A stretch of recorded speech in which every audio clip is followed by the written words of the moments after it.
صبح خیر هموطنان عزیز، با پیشنهاد چند رویداد تازه منظور شماست نشر اولی برنامه اطلاعاتی خبر در استودیو با شما شیرعلی قربانزاده.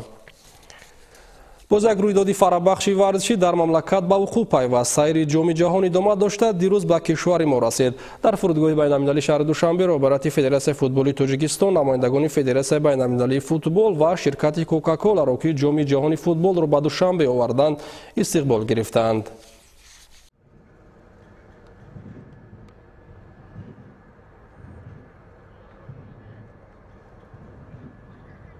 با اقدام و تشبث فدراسیون فوتبال بین‌المللی و شرکت کوکاکولا، سیر جام جهان اوید به فوتبال ادامه دارد.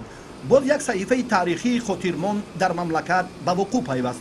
بار نخست این جام توسط هواپیمای مخصوص به تاجیکستان آورده شد. در فرودگاه بین‌المللی شهر دوشنبه، پرزیدنت فدراسیون فوتبال تاجیکستان محترم رستم امامعلی و دیگر نمایندگان کمیته های مربوط به ساحه مهمانان عالی قدر را استقبال گرفتند.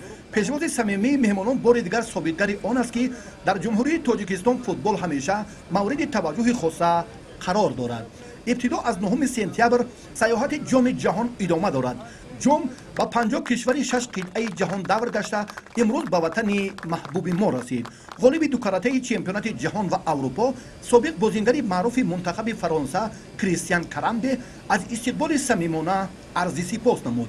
از جانب نمایندگان فدراسیون فوتبال بین‌المللی با پرزیدنت فدراسیون فوتبال تاجیکستان محترم رستم امامعلی نسخه جام جهان تقدیم کرده شد و سلسله سفر جام مذکور نیز بعد از این ادامه می‌یابد و ماه می سال روان به مکان برگزاری مسابقات قهرمانی جهان انتقال داده می‌شود.